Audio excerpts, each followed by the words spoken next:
Welcome to Character Chess. This is Coach Hodge, your chess and character coach. Alright, you said you wanted to learn how to play chess and you wanted to learn fast. Well, buckle up, hang on, because we are about to dive into this thing head first, super fast. Now, if at any point in this tutorial you get lost and you need to hear something again, just pause the video and rewind it. That's the benefit of getting this thing recorded. I'm going through this stuff so that you can have it, right? It's going to be tough to understand this thing the first time through. So I'm going to ask you to watch it a couple of times if you need to. I am just going to go through the basics now, right? We got all the details in the book. You can get all of the stuff that I miss in this video by just going through the book. And I actually recommend that you do that really soon. But this video is designed to teach you the quick and dirty, how to get in and how to start playing. I'm going to teach you the basics of the board, the pieces, the movement, and the basic rules of the game of chess. Let's get started. Learn how to play right now. Okay, so here we go. This is our board or our battlefield, right? Everything happens on these 64 squares. What you need to understand is the 64 squares, each one of them has a unique name. This is A1, this is B2, this is C3, this is B3, this is B4, and I can go on and name them all, but here I'm going to tell you how you can identify each of those squares if you haven't done so already. These are our vertical lines on the board, right? This is the B file. We call this the file called B. This is the C file. This is the D file. These kings are lined up on the E file, F file, G file, and H file. Got it? The lines that run horizontally across the board are called ranks. This is the first rank down here. This is the second rank. This is the third rank, fourth, fifth, sixth, seventh, and eighth, and so on.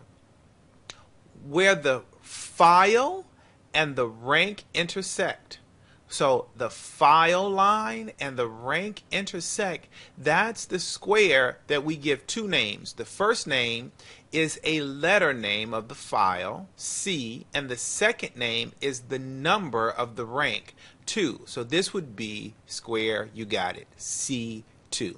This would be the D file and the intersection of the D file and the 3 rank, or the third rank, and so we would call that D3. Good. Can you tell me what this king is?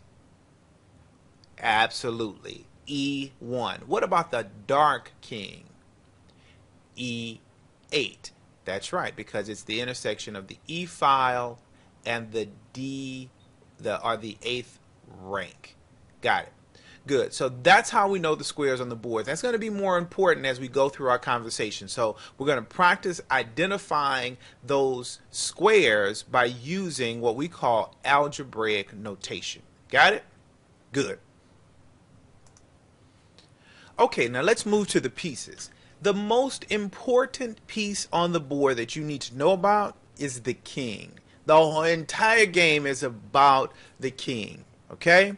You should never, ever, ever see a game in play, either that is being played or that has ended, without the kings in place. The king is never killed in the game of chess. The object of the game of chess is to trap the enemy king. And here's what you need to know about the king. The king is a slow fella. Even though he's the most important piece on the board, he's kind of slow to get around in his kingdom, right? This king has the ability to move one square at a time. So if the white just moved to here and then it's black's turn to move, the black king then has the option. He can move to this square or any square adjacent to where he is, but only one square at a time. So all of these squares are options for this king. So let's say he moves to E7. Now it's white's turn to move, and white has all of these squares to move to. So let's say he moves to D2, and the black king or the dark king moves to let's say he moves over here to d6, and they're kind of mad at each other, so they're going to move towards each other. This when white moves to d3, and the dark king moves in. He moves into this position over here, c5. Now we got a dilemma. Because even though this white king wants to move in towards this black king, the black king controls the squares around him. Anything that moves into his space, he can capture. Now, if this king moves into this position, he would be moving into an area controlled by the dark king, which means that this king would be threatened to be taken. If the king is ever being threatened of attack, we call that check. Okay? If the king is being threatened, which means that in my next move your opponent can capture you, that is called a threat, or your king is in check, which means that your king has to move out of the threat. He either needs to be take the piece as threatening, block the move of the threat, or run away. Okay, so there are only three options. Now, the reason, we'll come back to that later, but the reason we're talking about checks now is because the king is not allowed to move into a threat. So even though it's white's move, and technically he can move to any adjacent square, he cannot move into a check. So he would be moving into a space where that king could capture him. And the kings are not allowed to move into a threatening position. All right, so you know about the king, and you see where the king starts out on the board. The white king is on e1, and the dark king, or the black king, is on e8. That's their starting position. Well, let's add a few pieces to the board. Let's give black some pawns. Pawn, pawn, pawn, pawn, pawn. All the black pawns are lined up on the 7th rank. Let's give white some pawns. They line up on the 2nd rank. And you notice if we've got 8 of them. White has 8, black has 8. Let's learn about these pawns. These pawns are kind of tricky. They're worth 1 point. Now we'll talk about points later, but you should know that the pawn is worth 1 point. All of the pieces have their value.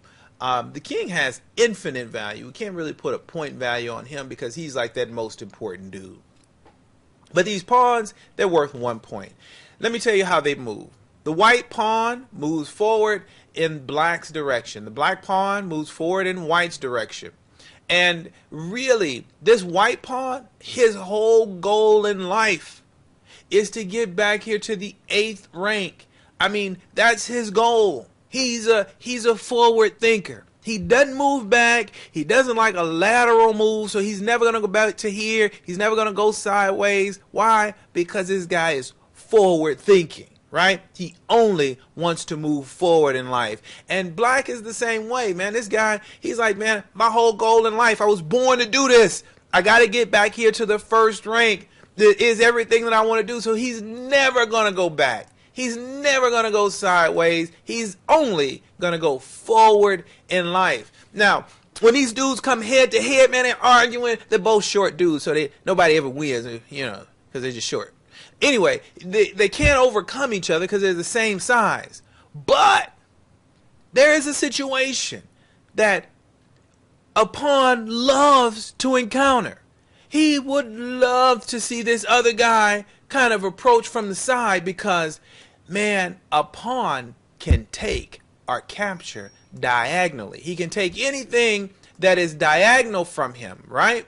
And if this guy happened to move up here, white could take him diagonally. Now, white can't move here because there's no piece, and black can't move here diagonally forward because there's no piece. But these guys take diagonally forward. So if it's white's turn to move, white could capture that black piece. And if it's black's turn to move, he could capture that white piece. You see that? If you didn't get it, rewind it, all right? Because we're moving quickly here. Now, let me show you something else that the pawn is able to do. These guys have been moving kind of slow into the game so far, right? They've been taking just one step forward as they get into the game. But they actually have another trick up their sleeve. The first time that this pawn moves, he's got the option of moving one square or two squares, but only on his first move. And each of these guys has the same option. This guy, he can move one square or two squares. That's like one move. And then it's white's turn. This guy, he can move one or he can move up two. This guy, he can move one or two. Let's say he wants to move one. And this guy over here, he can move one square or two. Got it? Well, this last move that I just made is kind of a tricky one for white, because the black pieces said, hey man, don't use your superpowers to just kind of jump by me, because you knew if you to move right there, I would have taken you. Well, that is very true. If white moves to this square, it's very likely that the black square, the black piece, is going to take him if he moves there. That's why they invented a thing called en passant.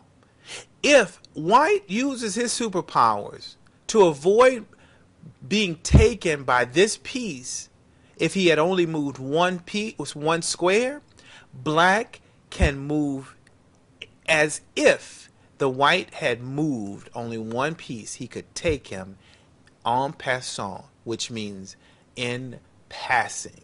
Okay? It's kind of a tricky move that you should know about.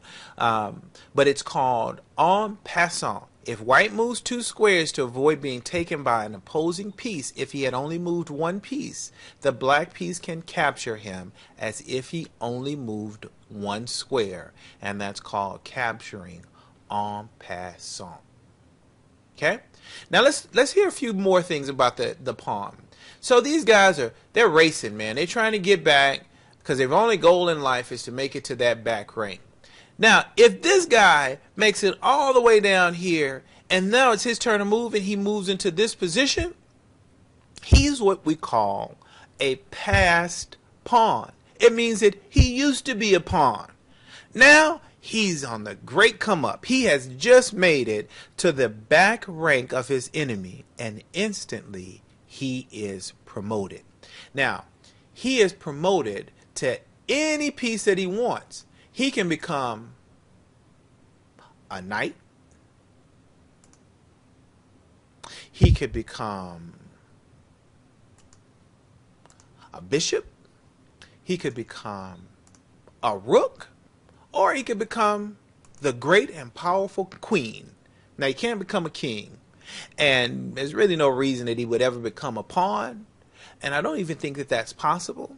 But most of the time, he will want to become a queen, because the queen is the most powerful piece on the board.